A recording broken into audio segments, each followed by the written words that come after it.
Got this nice little shelf here, hanging out by wells. Non-severe storm, couple rumbles here and there. She's a beauty.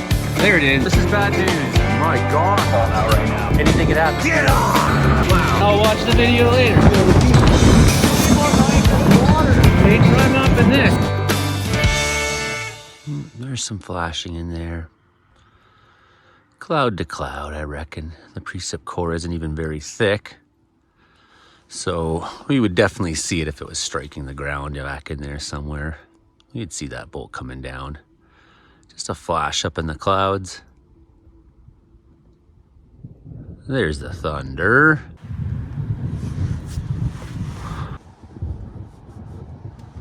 Another boomer in there. Definitely some strange looking things hanging down below.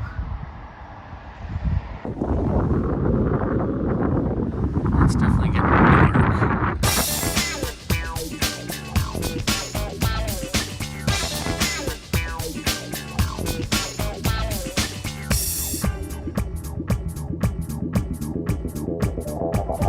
We're on the rear flank section of the storm, and we might expect some of the winds to be, some of the weird things happen here, the tornado areas happen here. That's not going to happen with this storm. This storm is far too dull.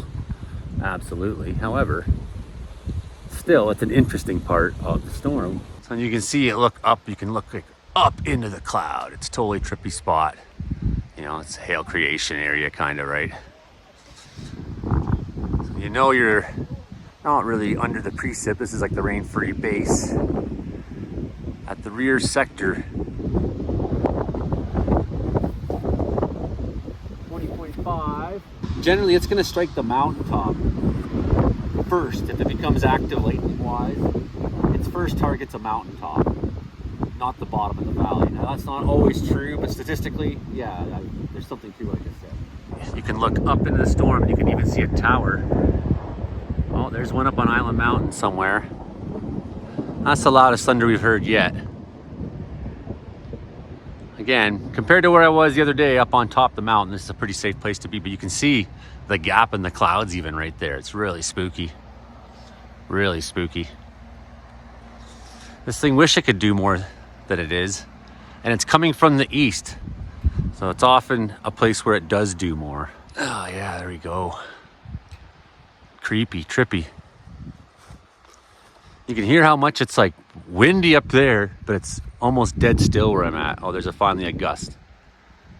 There's like a really long time where there was just no wind here at all. But yeah, to make you happy, here I am safely in the valley. I definitely had some crazy thoughts about what happened there on top of the mountain. One was that I was wearing a baseball hat that had a little metal beam on the top like they all do. And I'm almost certain from thinking deeply about this that the point of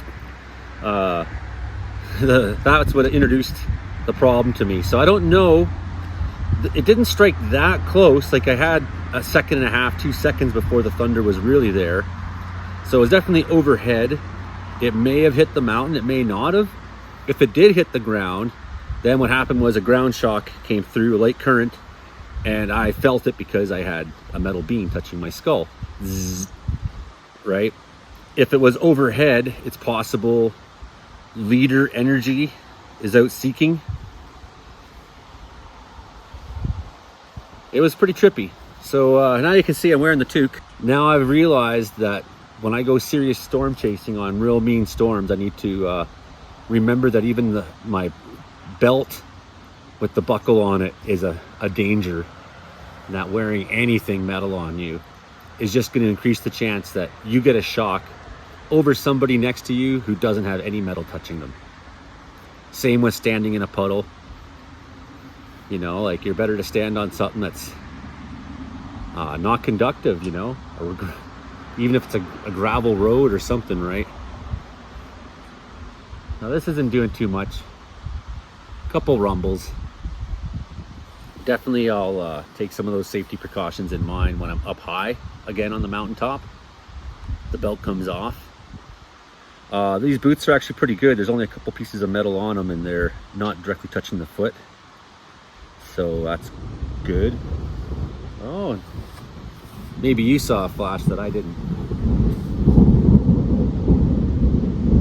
Ah, that's a nice rumble. I can hear it bouncing off the mountaintops down the way. Boom, boom, boom, boom. Echoing back. Yeah, it's pretty neat. That's what some of that rumbling is sometimes. You're hearing that sound wave traveling and hitting things. Man, I've had a few epic thunderstorms sitting here. Back before I was recording stuff, I had one where I sat in the truck in the middle of the night and it just fucking went off, man. Holy. So bright, so windy. The heavy precip was slamming the side of the truck, not the, you know, barely hitting the front window, but slamming my window and the side, the driver's side window. I was like, holy shit.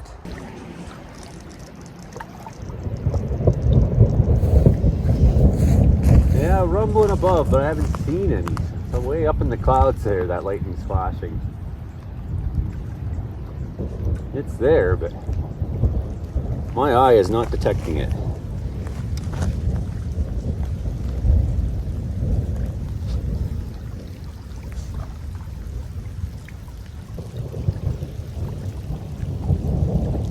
Hear it rumbling all above us.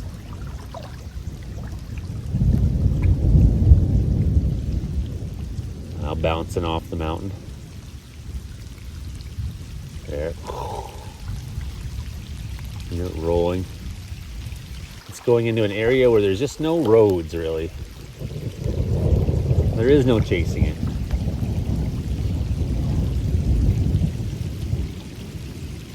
Just enjoying it go by. Steady rumbling now, though. It's more active than it used to be.